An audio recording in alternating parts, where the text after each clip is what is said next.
You know, I was looking at that river table in the corner this morning, Alex. It's funny how people think epoxy is just pour and pray. They treat it like a magical liquid that cures into a finished piece. But honestly, when that stuff finally hardens, it looks like a frosted bathroom window that's been scrubbed with a brick. That's a generous description. The first time I saw one of your pours right out of the mold, it looked like a skating rink after a middle school hockey practice. Scratched, cloudy, and generally depressing. Exactly. The real work, the part that actually makes a client gasp and try to touch the water, starts when the pouring stops. It's all in the flatting and the polishing. If you don't respect the grit progression, you're just making expensive plastic scrap. Well, that's why we're here today. We are doing a deep dive into the mirror finish. No more cloudy resin, no more swirl marks, just pure deep clarity. So, Tiger, for the folks who just pulled their project out of the forms and are staring at a bumpy, dull mess, where do we actually begin? First thing, put the polish down. People always want to jump to the shiny juice way too fast. We have to flat the surface first. I'm talking about taking a random orbital sander and some P120 or P080 abrasive and leveling the playing field. You're looking for a uniform, dull matte finish. If you see a little shiny valley somewhere, that's a dip you haven't reached yet. Keep going until the whole thing looks like a sheet of gray slate.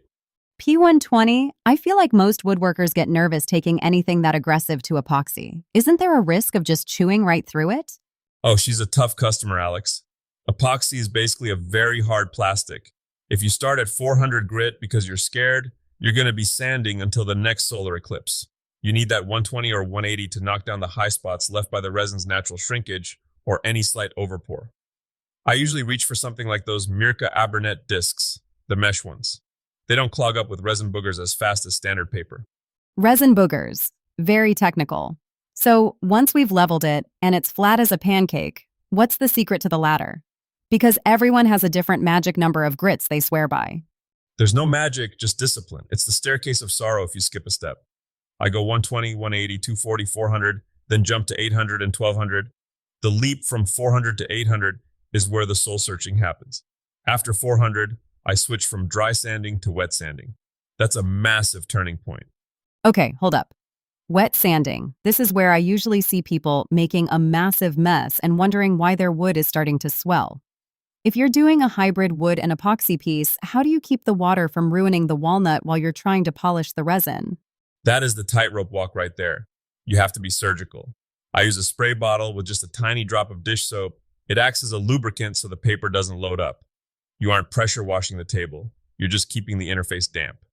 If you're worried about the wood, you can seal the wood grain with a thin coat of finish first to act as a raincoat before you start the wet sanding on the epoxy. That makes sense. But how do I know when I'm actually done with, say, the 800 grit? On wood, you can see the scratches. On epoxy, everything just looks wet and blurry. This is the part where you need a good light and a squeegee. You have to wipe the surface bone dry between every single grit. If it's wet, the water fills the scratches and makes it look perfect. It's a liar. Wipe it dry, look at it under a raking light. That light you have to tilt your head to see. And if you still see a stray curlicue scratch from the 240 grit while you're on the 800, you have to go back. You can't polish out a deep scratch with a fine compound. It's like trying to fill a pothole with powdered sugar. I love that image. Filling a pothole with powdered sugar. So we've worked our way up to 1200 grit. It looks like a soft satin frost. Now we get to the fun part. The part where the shiny stuff comes out. What are we putting on the buffer? This is where we move from sanding to compounding. I like a two-stage approach.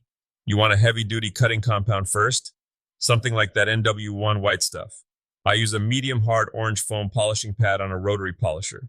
You aren't just moving the paste around, you're using the heat and the abrasive in the compound to burnish that surface. A rotary polisher, not the random orbital we used for sanding? You can use an RO, but a rotary is the heavy hitter. It's got more torque. But a fair warning, keep that thing moving. If you dwell in one spot too long, you'll build up enough heat to actually melt the epoxy. I did that on a charcuterie board once. The resin got soft, the pad grabbed it, and it looked like I'd tried to polish a piece of chewing gum. I bet that smelled lovely in the shop. Oh, like a chemical fire in a nail salon. Not my finest hour. Once the heavy compound has done its job, and you can see a reflection, albeit a slightly blurry one, you switch to the ultra gloss stuff, something like Top Finish 2 with a soft, wavy black pad. At that point, you aren't even pushing. You're just letting the pad dance on the surface. It really is a transformation. It goes from plastic to liquid in about 5 minutes of buffing. But what about the final cleanup? I always see people leaving oily smudges behind with their fingers. Microfiber is your best friend. A fresh, clean microfiber cloth to buff off any remaining compound. And for the love of everything holy, don't use the same cloth you used to wipe up oil in the garage. One tiny bit of grit in that cloth will ruin 4 hours of sanding in 3 seconds. It'll leave a skating trail across your mirror finish that will break your heart. So let's talk about the pro tips people miss. You mentioned heat. Any other Tiger-isms for the perfect shine? Well, I'll tell you this, check your water. If you're wet sanding and you live in a place with really hard water, sometimes those minerals can actually leave micro scratches. I know guys who use distilled water for their final grits. It sounds precious, I know, but when you're charging thousands of dollars for a desk, precious is just part of the job description. Distilled water. Noted. What about the edges? Polishing a flat top is one thing, but how do you handle those crisp corners without rounding them off into a jelly bean shape? Small pads. Get yourself a 3-inch backing plate or even one of those tiny detail polishers. And honestly, hand sand the final edges. Machines are too hungry for corners. It only takes a second for a high-speed pad to zip right through the corner and leave you with a flat spot. That's the recurring theme here, isn't it? Patience and manual checks. It's not a fast process. It's the longest 10 feet of the marathon. You're exhausted, your hands are vibrating from the sander, and you just want to see the finish. But if you rush the 800 grit stage, the 1200 won't save you. And if you rush the 1200, the polish will just highlight your mistakes. It doesn't hide them, it puts a spotlight on them. Spoken like a man who has spent far too many Saturday nights staring at a swirl mark in the middle of a dining table. I've had conversations with swirl marks that would worry a therapist, Alex. At the end of the day, a mirror finish isn't about the products you buy. It's about the habit of looking. It's about cleaning the surface, drying it off, and being honest with yourself about whether that scratch is still there. If it is, you go back down a grit. No ego, just results. I think that's the takeaway. The mirror is just a reflection of how much patience you had during the boring parts. That's exactly it. And when you finally wipe that last bit of haze away and you can see the individual eyelashes on your own reflection, well, that's when you know you've graduated. Thanks for the masterclass, Tiger. I think I'm ready to go polish my next project. Just keep the squeegee handy, Alex, and stay away from the powdered sugar.